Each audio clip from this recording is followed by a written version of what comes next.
Pope Leo XIV has made history as the first American-born pope. But while a lot of people are celebrating, he's had his fair share of controversies over the years. Let's start with his handling of child abuse cases.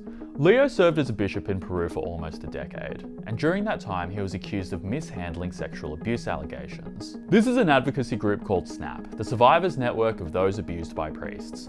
Now, a few years ago, 3 sisters came forward saying they were abused as minors by 2 priests in Leo's diocese back in 2007. SNAP accused Leo of basically looking the other way. They said he brushed off the women's claims and failed to launch a full inquiry, which led to accusations of a cover-up.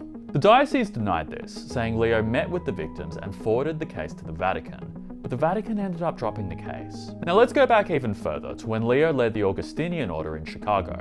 This is Father James Ray, a priest from Chicago who was accused of abusing minors in the 70s and 80s. Survivors said he used his position of authority and trust to exploit vulnerable children. Ray was eventually removed from the public ministry, but in 2000, Leo allowed him to live at a friary right near a Catholic primary school.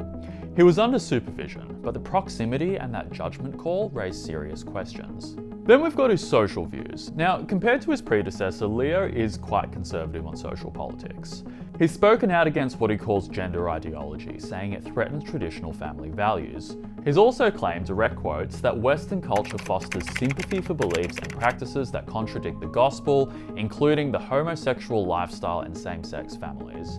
And, very consistent with the Catholic Church, Leo is against abortion and euthanasia, which he calls violations of human life, and he's also against women being ordained as priests. Now, obviously none of these views are radical for the Church, but if you were hoping for someone a bit more progressive like Pope Francis, you'll be disappointed. But Leo is progressive in other ways. He's very pro-immigration, particularly for those in need.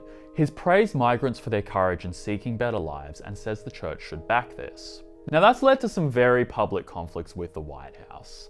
Before the US election, he accused Donald Trump and JD Vance of misusing Catholic doctrine to justify their anti-immigration laws.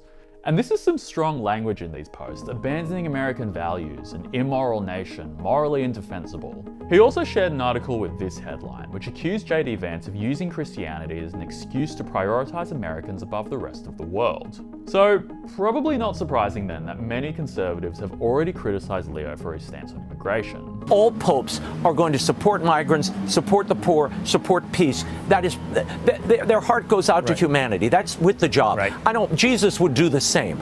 I don't know if he'd get so political, and that they're going to have to be careful of. Still, Trump congratulated him, calling it a great honor to have an American pope. Again, to have the pope from the United States of America, that's a great honor. And that's a nice little segue to the last controversy. Who actually gets to claim Pope Leo? Dual citizen of the United States and Peru, born in Chicago, his father was a US Navy veteran, but he also lived and worked in Peru for more than 20 years and was granted citizenship in 2015. And so Latin Americans are sharing memes right now of the Pope eating ceviche, drinking the national Peruvian soft drink, wearing Peruvian football shirts. When Leo gave his acceptance speech, he switched to Spanish and gave a little shout out to his diocese in Peru. Y de modo particular a mi querida diócesis de Chiclayo en el Perú.